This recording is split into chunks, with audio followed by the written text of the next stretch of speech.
It's a Wednesday morning and it's 6:17 a.m. in the a.m. You see that? See what I said?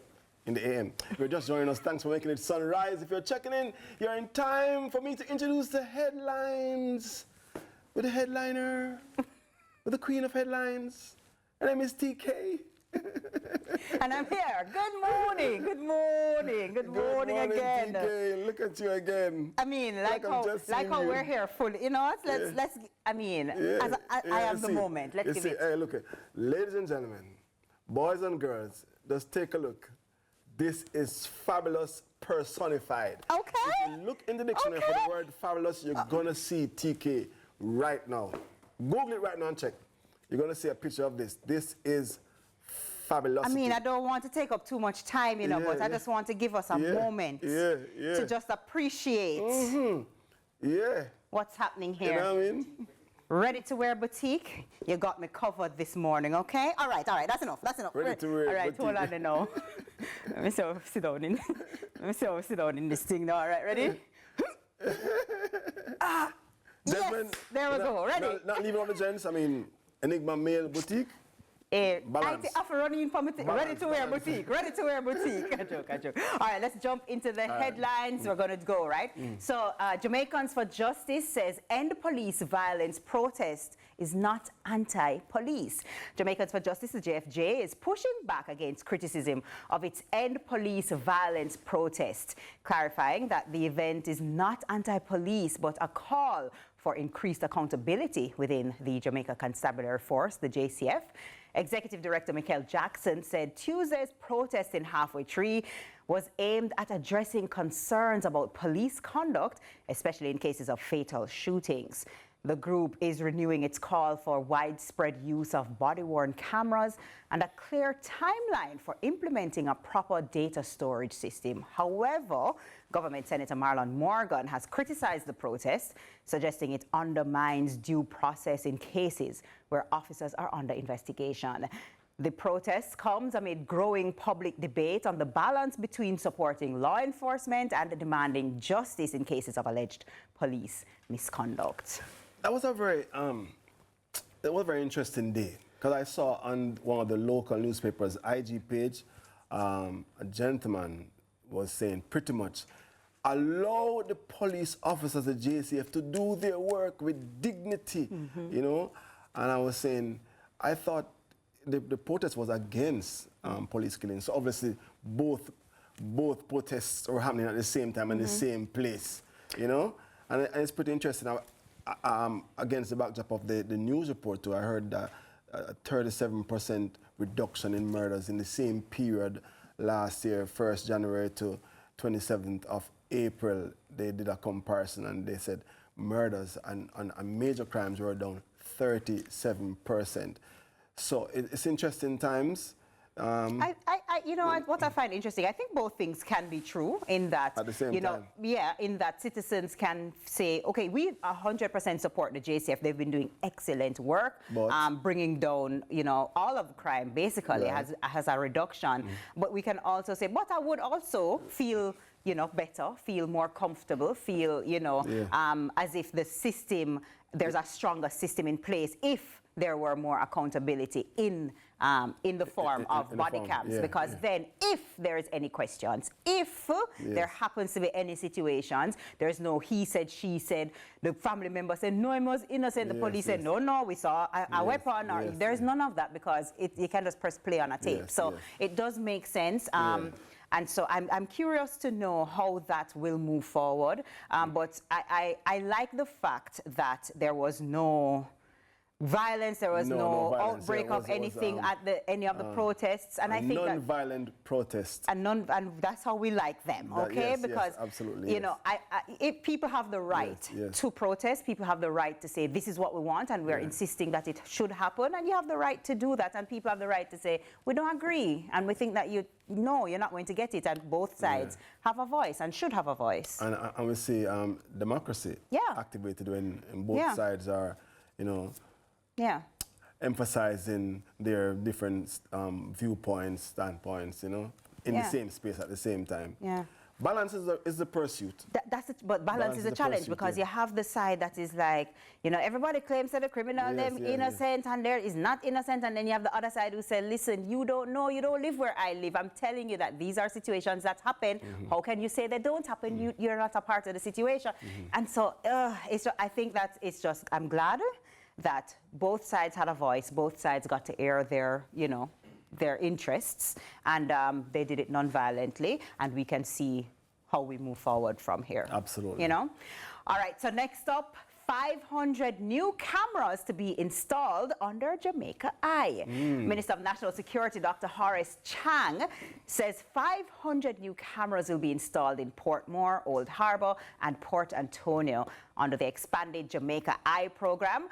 The announcement came during Chang's opening of the 2025-2026 sectoral debate in Parliament on Tuesday. He said the wider plan approved by Cabinet will see 2,500 cameras added over 3 years, a move aimed, of course, at boosting public safety and crime monitoring in key areas. Cameras to help. Yes, to track things. We just spoke about a new state-of-the-art forensic pathology suite will also come on stream, which Chang described as the best in the Caribbean. This is expected to strengthen evidence gathering and criminal investigations. I really like to see that. I like that. Yeah, I like that. And the fact that the focus is on security. It's a very important focus. You know, I'm watching a series on Netflix where the series is called Adolescence, and it really highlights the importance of the use of cameras. Because the first time I visited the UK, I was told this is camera country. You know, anything you do will be seen, will be recorded. And I like that because now it should be easier for the JCF, the police officers, to investigate crime. Like there's a news report just last evening or the day before where a TikToker was on live. Yes, on live, and he was had something terrible happen. Terrible happened on live, on record. So, I mean, it should make for the police work a little easier, since they should be able to see and identify whomever it is the perpetrator. So I like that news, and Jamaicans like that news. So we have to be more careful because, you know, wherever you're going, they'll see you. I think most Jamaicans like that news. However, devil's advocate, you know my thing set.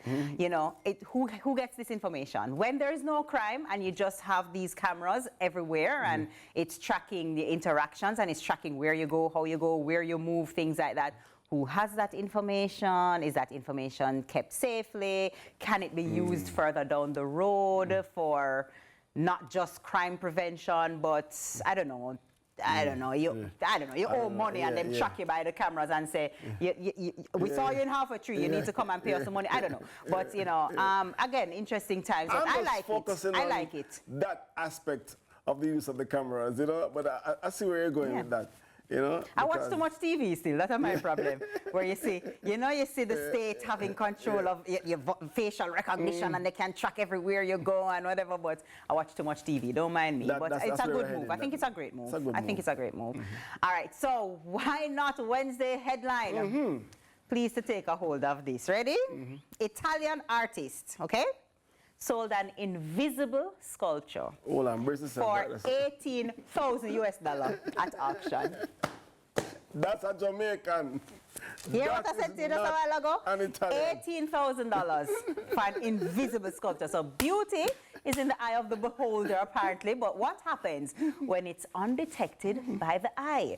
An Italian artist, Salvatore Garou, has sold an invisible sculpture titled Io Sono, which is I am, for over 18,000 USD.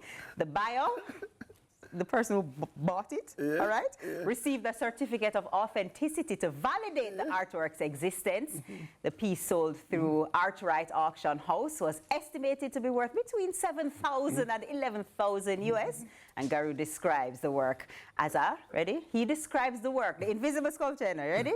As a space full of energy, existing as air and spirit, encouraging viewers to use their imagination. I like him. You know, I like him. I mean, I was laughing at first when you just started to read the news, but I would buy that Would you? sculpture. 18,000 US.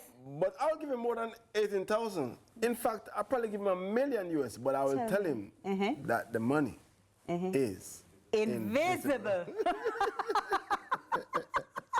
No, but can you imagine? No, balance, because, I mean, that's ridiculous. That means I can't take it anywhere. It's always with me. Well, it's energy and spirit and space, and so I guess so. And, you know, for the art aficionados who, like, you know a lot about these things, and maybe you can explain it to us, I don't get it. Like, why would I buy thin air for 18 grand USD? Like, that, I don't get it. Maybe somebody can explain it. Maybe I'm just uncultured. Maybe I'm just uncultured. I don't get it. I'm not doing it, though. Invisible money. I'm not doing it. You know? I'm not doing it. That's why not Wednesday for you. Where he put it? When first of all, like, so what? Like did they have it delivered to his house? Like, is it that it went in a, like, when, okay, he spent 18,000 and he said, okay, I've bought it. What them do? Put it in a one truck and carry it to him? But you know I don't understand. But the other thing to, TK, is that artist can sell that same piece over and over and over again. I like him. I like him. That's enough on headlines for today. But before we head to the break, I have to give a shout out to all the students doing PEP today. And tomorrow. PEP today and tomorrow. Yes. And a very special shout out to our Sunrise nephew, Jackson Mitchell. Jackson, listen, when PEP sees your face, PEP will be scared. When you look down on the paper, PEP will be scared. Don't worry. We wish for you. We wish for your peace and blessings. You know exactly what you need. Your soul will be at rest and peace, and it will be excellent. All right. Excellent. Yes. And Tami, don't worry about it. It's Jackson doing it. All right. Up next is all about Little Lights, Childlike Faith for Wednesday's service. So stay with us.